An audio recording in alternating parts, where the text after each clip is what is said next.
మీకు challenge.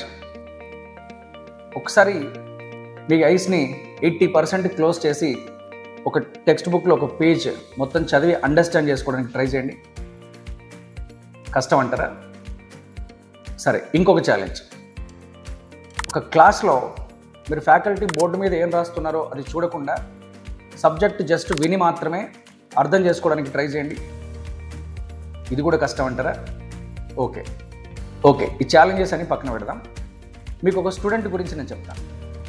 He's mister Ram Kumar from Rajahmundry. ఒక 3 years back గురుకుల్లో సిఎఫ్ చదవడానికి, సిఎఫ్ ఫౌండేషన్లో జాయిన్ అవ్వడానికి వచ్చాయి. యాక్చువల్లీ అడ్మిషన్ టైంలో కానీ తర్వాత నెక్స్ట్ క్లాసెస్ అటెండ్ అవుతున్నప్పుడు ఆ స్టూడెంట్ని చూస్తే మాకు అర్థమైంది ఏంటంటే, యాక్చువల్లీ బోర్డు మీద రాసింది కనిపించదు. టెక్స్ట్ బుక్లో కానీ వేరియస్ మెటీరియల్స్లో నోట్బుక్లో ఉన్నదేవి యాక్చువల్గా చూసి చదివే కెపాసిటీ లేదు. అండ్ ఇతను చదవాలనుకుంటే ఏం చేయాలి అంటే, ఆ నోట్బుక్ని కానీ టెక్స్ట్ బుక్ని కానీ కళ్ళకి జస్ట్ ఒక 2-3 inches డిస్టెన్స్లో మాత్రమే పెట్టుకొని చదవాలి. అండ్ నోట్బుక్లో రాసింది కూడా, అండ్ ఫ్రెండ్స్ అందరు రాస్తూ ఉంటారు, అండ్ వాళ్ళు చెప్తూ ఉంటే తను రాస్తూ ఉంటాడు. అండ్ రాసింది కూడా ఫ్యూచర్లో చదవాలి అంటే డెఫినెట్గా సో ఆ నోట్బుక్ని చాలా దగ్గరగా పెట్టుకొని చూస్తూ చదవాలి. బోర్డు మీద రాసింది అసలు కనిపించదు. ఇది స్టూడెంట్ పొజిషన్. స్క్రైబ్ కోసం అప్లై చేశాం. ఐసిఐ స్క్రైబ్ ఫెసిలిటీ ఇచ్చింది. ఆ స్క్రైబ్ ఎగ్జామ్ రాశారు. అండ్ నెక్స్ట్ స్కోర్ ఎంతో తెలుసా?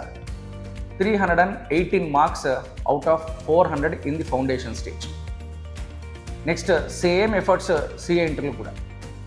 CA inter nearly 9-10 months same level of efforts మళ్ళీ కంటిన్యూ చేస్తే CA inter score 486 out of 800 marks in the CA inter old సిలబస్లో. అంటే జనరల్గా స్టూడెంట్ గురించి ఎందుకు చెప్తున్నానంటే, మనలో చాలామంది ఫీల్ అవుతూ ఉంటారు, మనకు ఆర్గాన్స్ అన్నీ కరెక్ట్గా ఉన్నా కొంతమంది చదవడానికి లేజీగా ఫీల్ అవుతుంటారు. ఇలాంటి సిచ్యువేషన్స్లో ఇలాంటి స్టూడెంట్స్ని చూస్తే ఒక మోటివేషన్ వస్తుంది. And nearly 80% visually challenged student CA foundation complete చేశాడు, సిఏ ఇంటర్ కంప్లీట్ చేశాడు, ఆర్టికల్షిప్ కంప్లీట్ అయిపోయింది.